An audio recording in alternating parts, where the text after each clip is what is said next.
موت کا خوف ایک ایسی چیز ہے جو انسان کے دل میں سے گناہوں کی لذت کو ختم کر دیتا ہے۔ حدیث میں آتا ہے اللہ کے نبی صلی اللہ علیہ وسلم نے ارشاد فرمایا الکیس من دان نفسہ وعمل لما بعد الموت، تم میں سے عقل مند شخص وہ ہے، عقل مند شخص وہ ہے جو موت کو کثرت سے یاد کرے۔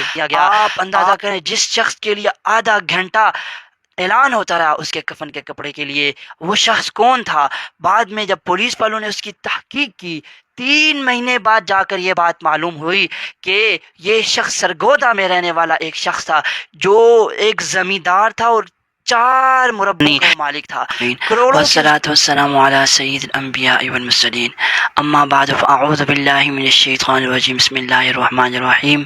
قال اللہ تبارک وتعالی فی کلام المجید والفرقان الحمید كل نفس ذائقة الموت، وقال النبي صلى الله عليه وسلم الكيس من دان نفسه وعمل لما بعد الموت، والعاجز من أتبع نفسه هواها وتمنى على الله، أو كما قال عليه الصلاة والسلام۔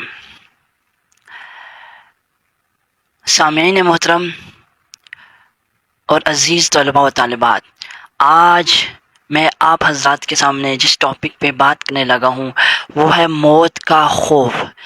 اللہ رب العزت نے قرآن مجید میں آیت نازل فرمائی ہے کل نفس ذائقۃ الموت۔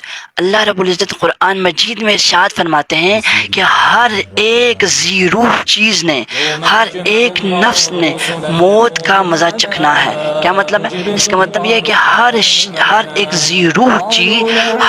ذی روح چیز جس میں روح پائی جاتی ہے اس کے اوپر موت آنی ہی آنی ہے۔ حضور اکرم صلی اللہ علیہ وسلم ایک مرتبہ ایک مجلس میں داخل ہوئے اور دیکھا صحابہ اکرام رضوان اللہ علیہم اجمعین کی ایک جماعت تھی جو کھلکھلا کے ہنس رہی تھی۔ رسول اللہ صلی اللہ علیہ وسلم نے ان کو جب ہنستے ہوئے دیکھا تو فرمایا کہ اگر تم موت کو کثرت سے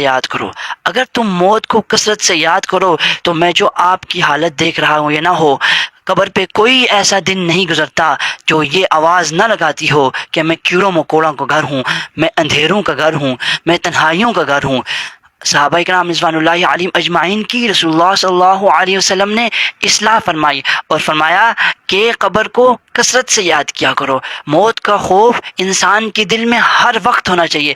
موت کا خوف ایک ایسی چیز ہے جو انسان کے دل میں سے گناہوں کی لذت کو ختم کر دیتا ہے۔ حدیث میں آتا ہے اللہ کے نبی صلی اللہ علیہ وسلم نے ارشاد فرمایا الکیس من دان نفسہ وعمل لما بعد الموت، تم میں سے عقل مند شخص وہ ہے جو موت کو کثرت سے یاد کرے۔ عقل مند شخص وہ ہے جو موت کی تیاری کرتا ہے، موت کے بعد میں آنے والے مراحل کی تیاری کرتا رہتا ہے، اور بے وقوف شخص وہ ہے والعاجز من اتبع نفسہ ہواہا وتمنى علی اللہ، اور اللہ کے نبی صلی اللہ علیہ وسلم نے ارشاد فرمایا بے وقوف ترین شخص وہ ہے جو اپنی نفس کی، اپنی خواہشات کی، اپنی دل کی خواہشات کی پیروی کرتا ہے اور اس کے بعد اللہ رب العزت سے لمبی لمبی امیدیں باندھتا ہے کہ ایک شخص نے اپنے دشمن کو قتل کیا اور ایک نہر کے اندر اس کی میت کو پھینک دیا، اور اب وہ میت اس نہر کے اندر کئی دن تک پڑی رہی، اور اس کے بعد کئی دن گزرنے کے بعد وہ ابھر کر نہر کی سطح پر آئی، اور کچھ لوگوں نے اس میت کو دیکھا، اور وہ میت نہر میں پڑے رہنے کی وجہ سے اتنی زیادہ پھول چکی تھی، چہرہ اتنا زیادہ خراب ہو چکا تھا کہ پہچان میں نہیں آ رہی تھی۔ اب اس نہر کے قریب جو گاؤں اور بستی والوں نے اس کو اٹھا کر امام صاحب سے کہا آپ اس میت کی تدفین کر دیں، اس کو نہلا دیں اور اس کے بعد اس کی تدفین کر دیں۔ امام صاحب نے عرض کیا میرے پاس تو میں نہلا تو دوں گا لیکن میرے پاس اس کے کفن کے لیے پیسے نہیں ہیں۔ تو اب امام صاحب نے جب اس کفن کے پیسوں کے لیے چندہ جمع کیا، آدھا گھنٹہ اس مسجد کے اندر اس شخص کی میت کے لیے، اس شخص کے لیے کفن کے لیے چندہ جمع ہوتا رہا۔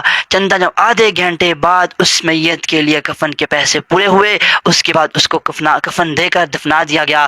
آپ اندازہ کریں جس شخص کے لیے آدھا گھنٹہ اعلان ہوتا رہا اس کے کفن کے کپڑے کے لیے، وہ شخص کون تھا؟